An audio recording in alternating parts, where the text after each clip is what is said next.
Sir ये देखा गया है कि जैसे कोई भी एफआईआर या मुकदमा दर्ज कराया जाता है तो उसमें एक कॉम्बिनेशन हो जाता है कई सारी धाराओं का, जैसे कि उसमें आपकी जो है 498 के साथ में डीवी एक्ट भी लग गया और जो है 504 506 भी लग गई फिर आईपीसी की, और साथ में जो है आपने कभी कभी तो 376 तक का भी लग जाता है, तो कॉम्बिनेशन मिल जाता है। तो कभी कभी वास्तव में ये कुछ भी घटनाएं हुई नहीं होती हैं, तो इनमें अगर ऐसा कुछ हो रहा है तो अगर मान लीजिए कि वर पक्ष निर्दोष है तो उसके पास क्या क्या राइट्स हैं जो इसके काउंटर में वो जो है प्रस्तुत कर सकता है।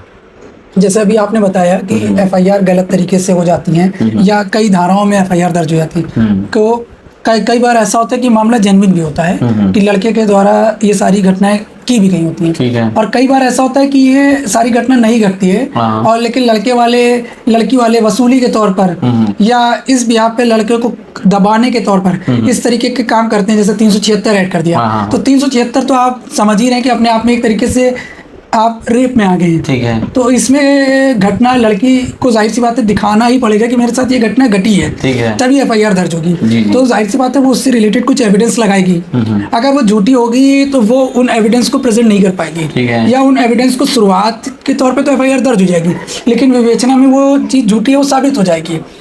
अब लड़के पक्ष के पास क्या है सबूत? लड़के पक्ष को ऐसी जगहों पे अपनी चीज़ें काउंटर तैयार करना पड़ेगा। सबसे पहले तो हमें ये देखना पड़ेगा एफआईआर को, कि एफआईआर का वर्जन किस बिहाफ पे बनाया गया है, एफआईआर में किन लैंग्वेज का इस्तेमाल किया गया है। मैं आपके व्यूअर्स को ये बताना चाहूँगा कि सबसे पहले हमें यही देखना पड़ेगा कि एफआईआर को किन किन चीज़ों को ध्यान रखते हुए बनाया गया है। जैसे लड़की बताती है कि 13 सितंबर को लड़के ने मेरे साथ एक होटल गया और होटल में मेरे साथ ये काम किया, जिस बिहाफ पे 376 लगा रही है लड़की, या मुझे कुछ नशीली दवा पिला दी और जिससे मैं होश में नहीं थी और मेरे साथ ये काम किया गया और ये घटना यहाँ पे अंजाम दी गई।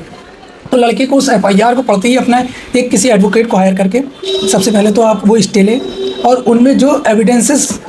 कलेक्ट कर सकता है वो कलेक्ट करे, या आईओ को बताए कि ये एविडेंस कलेक्ट करे, क्योंकि इस होटल में तो मैं गया ही नहीं हूँ। इस होटल आजकल तो होटल में भी सीसीटीवी फुटेज होते हैं, होटल में आईडी प्रूफ जमा की जाती है। अगर जाहिर सी बात है झूठी होगी घटना या घटना गलत होगी तो इस तरीके से वो चीज़ें साबित नहीं कर पाएगी। और सुप्रीम कोर्ट के भी अब कई जजमेंट आए हैं। अभी रिसेंट का एक सुहानी, मुझे जजमेंट याद नहीं है, एक सुहानी का जजमेंट है करके, उसमें ये कहा गया है कि लड़की अगर कंसेंट से आकर के फिजिकल रिलेशनशिप में आती है और बाद में उनके बीच की शादी टूट जाती है और लड़की ये देती है ग्राउंड कि मैंने शादी के भरोसे में कंसेंट दी थी फिजिकल रिलेशनशिप होने की, तो ये इस बिहाफ पे गिरफ्तार नहीं होगा। और क्वेश्चन हुई है बहुत सी एफआईआर हैं। डीवाई चंचूड़ साहब का भी एक जजमेंट है, लेकिन